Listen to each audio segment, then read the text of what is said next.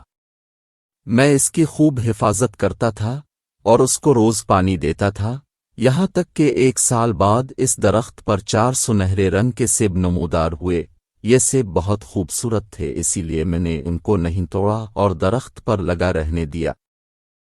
ایک دن میں اپنے باغ میں کام کر رہا تھا کہ اچانک ان 4 سیبوں میں سے ایک آدمی باہر نکلا۔ چونکہ یہ 4 آدمی میرے باغ کے ایک درخت کے سیبوں سے نکلے تھے، اس لیے میں نے ان کو پکڑ کر اپنا غلام بنا لیا اور 4 کو کام پر لگا دیا۔ لیکن یہ 4 بہت نکمے اور کام چور تھے۔ ایک دن وہ 4 غلام بھاگ نکلنے میں کامیاب ہو گئے، اور خدا کا شکر ہے آج وہ 4 غلام میرے سامنے بیٹھے ہیں۔ یہ کہانی سن کر 4 دوستوں کے اوسان خطا ہو گئے۔ گاؤں کے چودھری نے پوچھا، ہاں بتاؤ یہ کہانی سچی ہے یا جھوٹی؟ 4 دوست ایک دوسرے کا منہ تکنے لگے۔ اگر وہ تاجر کی اس کہانی کو جھوٹ کہیں تو ان کا سارا مال تاجر کا ہو جاتا ہے، اور اگر سچ کہیں تو تاجر کے غلام قرار پاتے ہیں۔ چنانچہ 4 خاموش ہو گئے اور کچھ نہ بول پائے۔ بستی کے چودھری نے ان کو چپ دیکھ کر تاجر کے حق میں فیصلہ سناتے ہوئے کہا، اب یہ 4 تمہارے غلام ہیں۔ یہ سن کر وہ 4 تاجر کے قدموں میں گر پڑے اور معافی مانگنے لگے۔ تاجر نے چودھری سے کہا، یہ 4 مجھے بیوقوف بنا کر میرا سامان ہتھیانا چاہتے تھے، چلو میں ان کو آزاد کرتا ہوں، لیکن ان کے پاس جو مال ہے وہ سب اب میرا ہے۔ چنانچہ گاؤں کے چودھری نے ان 4 دوستوں کے پاس جتنا مال تھا وہ سارا تاجر کو دے دیا۔ وہ تاجر سارا سامان اور مال و دولت لے کر چلا گیا۔ 4 دوست بہت شرمندہ اور پشیمان ہوئے۔ انہیں جھوٹ کی یہ سزا ملی کہ جھوٹ فراڈ سے حاصل کیا ہوا مال بھی گیا اور سب کے سامنے شرمندگی بھی اٹھانی پڑی۔ 4 دوستوں نے تہیہ کیا کہ وہ کبھی جھوٹ کا سہارا نہیں لیں گے اور محنت کر کے روزی کمائیں گے۔ 4 واپس اپنی بستی کی طرف روانہ ہو گئے اور آئندہ جھوٹ سے توبہ کر لی۔